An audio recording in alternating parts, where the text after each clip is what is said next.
Salutations fraternelles au peuple du changement. Je suis Florent Pagny, le leader de la génération consciente, celui-là qui vous exhorte et qui ne cessera jamais de vous exhorter à inculquer en vous un esprit de discernement, d'objectivité, de rationalité et de vertu. Partage frère, like, commente et surtout n'oublie pas de t'abonner. Le président du PCRN a fait un live dimanche dernier, live dans lequel il a violemment tiré sur son collègue de l'opposition, en faisant état de ceux qu'il préférait copiner avec le RDPC, plutôt que de coaliser avec quelqu'un qui avait déjà travaillé pour ce régime et qui donc responsable et qui donc d'une manière ou d'une autre était responsable, du moins qui donc était responsable lui aussi de la souffrance des Camerounais. Et puis s'en est suivi des violences verbales, des violences sur les réseaux sociaux, partout et tout. Mais curieusement, quelques jours plus tard, c'était dimanche dernier, mais pratiquement 6 jours plus tard, on observe le maire de la commune de Makak, et le maire de la commune d'Ezeka, qui s'affiche avec Robert Kona, fondateur du PCRN, pour apporter leur soutien au RDPC, parti au pouvoir. Je me pose une question vraiment qui me taraude l'esprit. La sortie de Cabral Libye, de l'honorable Cabral Libye, était-il préparé? Savait-il ce qu'il faisait?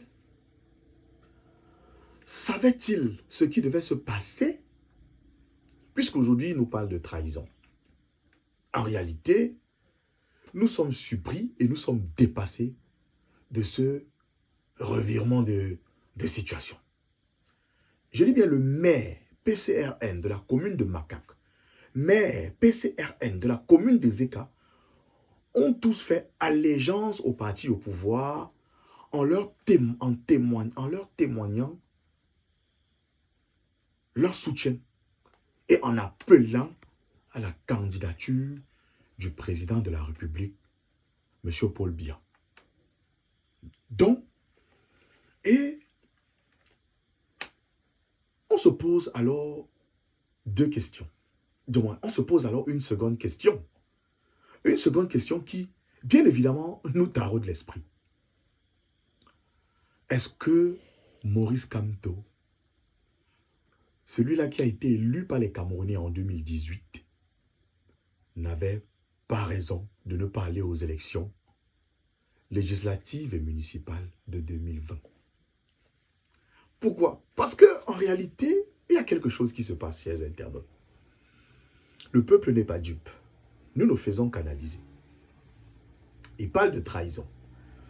Lorsque Cabral Libye, après son live, il a fait un second live, je pense que c'était hier, où il faisait savoir que non, des manœuvres seraient en cours pour empêcher sa candidature, pour bloquer sa candidature aux élections présidentielles d'octobre prochain.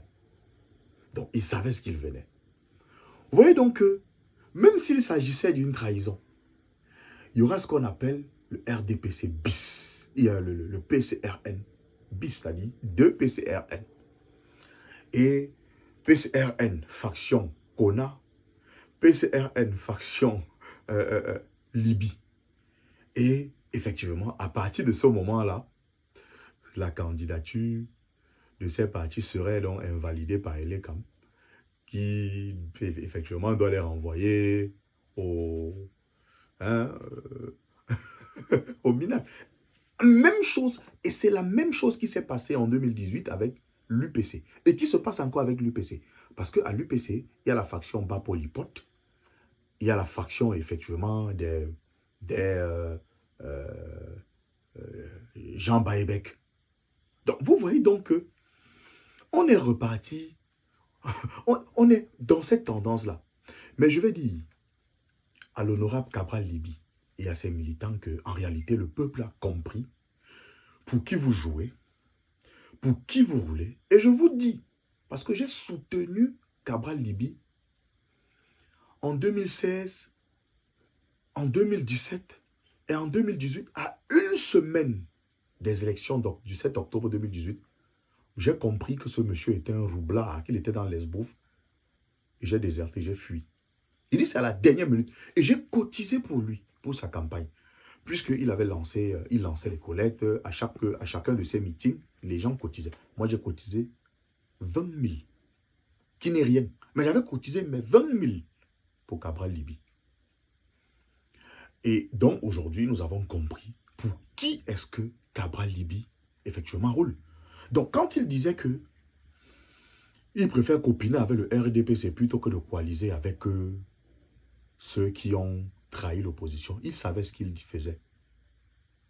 Et voilà donc il a copiné. Voilà donc la vérité est sortie et c'est dehors. Ce sont les maires de son parti politique qui ont voté, qui ont appelé, qui se sont manifestés pour soutenir le RDPC et qui soutiennent la candidature de M. Biya aux élections présidentielles prochaines. Donc, on a tout compris. Mais vous allez donc comprendre que si le MRC était allé aux élections, ça allait être très facile. On devait avoir certainement, on devait certainement avoir la faction, le MRC Ndoki, le MRC N'Djamen, version N'Djamen, faction N'Djamen, faction Ndoki, faction. On devait avoir les MRC bis. Et c'est comme ça que le Conseil constitutionnel, le ELECAM allait donc invalider la candidature. Et bonjour le désordre. Le régime devait donc encore s'éterniser pendant 100 ans. Cette fois-ci, le peuple est debout. Vous voyez donc qu'il y a des décisions qui sont certes très difficiles à prendre. Des décisions qui ont même des conséquences. Mais il faut avoir la capacité dans la vie de pouvoir prendre certaines décisions et en assumer les conséquences. Le MRC a pris une décision très difficile en 2020 qu'il ne regrette pas. D'ailleurs, dont j'ai soutenu depuis le début et je continue de soutenir. Voilà. Mais vous allez même soutenir le professeur Maurice Kamto. Pourquoi? Parce que le gars se lève. Il dit qu'il ne part pas aux élections. Vous restez tranquille. On insère dans l'imagerie populaire que non, comme il n'est pas allé aux élections, c'est fini pour lui, il n'a pas d'élu, il ne peut pas aller aux élections. Il ne peut plus aller aux élections. C'est fini pour lui. Et puis, bam! 3 ans plus tard, c'est-à-dire le 10 décembre 2023, lors de la convention du MRC au Palais des Congrès, il déclare « Je serai candidat aux élections présidentielles de 2025 ». Les gens disent « Oh, il est dans l'esbouf, oh, c'est un égoïste, c'est, on commence à bavarder, wow, wow, wow. » Personne ne parle. C'est après qu'on commence, comme les Camerounais. Je vous dis, si vous voulez cacher quelque chose à un Camerounais, mettez-le dans un livre. Il dit, mettez un billet de 10 000 dans un livre. Vous laissez ça, là, même un mois. Le Camerounais ne doit pas voir, parce que les gars ne lisent pas. C'est quand maintenant les militants même, lui-même, il vient maintenant éclaircir les Camerounais pour dire que la Constitution, il y a un article, l'article 15. D'ailleurs, je vais vous l'expliquer ça dans une prochaine vidéo. Parce que les gens m'agacent déjà avec cette question en inbox. Je vais leur expliquer cela dans une prochaine vidéo. Parce que je suis juriste aussi à la base. J'ai quand même une maîtrise en droit des affaires et de l'entreprise. J'ai une licence en sciences juridiques et politiques. Et puis si Jacques Famendongo et du moins si le régime RDPC n'avait pas bloqué la thèse de doctorat depuis bientôt 3 ans, c'est que peut-être je serais à ma 3e année. Du moins. C'est que je serais même déjà, je serais prêt à soutenir, mais Passons. Je vous dis, chers internautes, que il faut dire bravo à ce monsieur. C'est quand il a évoqué cette affaire que même les communicants des cabinets noirs, en dehors des communicants du RDPC, les communicants, ceux qui se font passer pour des opposants, mais qui sont contre le parti, contre leur collègue opposant, Maurice Kamto, l'ont vilipendé, disant que non, il ne peut pas aller aux élections. Au point où cette image, cette idée-là est entrée dans la tête de beaucoup de Camerounais. Mais aujourd'hui, eux-mêmes, ils ont honte. Vous voyez donc, le temps étant le véritable tribunal de l'histoire, eh bien, ça ne fait que commencer. Le MSC avait raison. Faction Doki, faction Jamen, faction Tamfo, les factions Ngepi, hein, ceux qui étaient dans le MSC, qu'on a même exclu. Vous voyez? C'est pour ça que je vous dis, il faut interroger, lorsque vous avez un leader qui vous dit suivez-moi, interrogez d'abord, regardez d'abord le parcours du leader, sa statut, ce qu'il a déjà eu à faire de par le passé. Est-ce qu'on a déjà eu, Kamto a été vilipendé partout, mais le voilà, il est toujours là. Et il donne des insomnies au gouvernement. Donc, à partir de maintenant, même le SDF, tous les partis là, vraiment, coaliser avec le MSC pour que nous puissions sortir de 40 ans, 43 ans de souffrance. Souffrance, tout le monde, vraiment. On a trop souffert.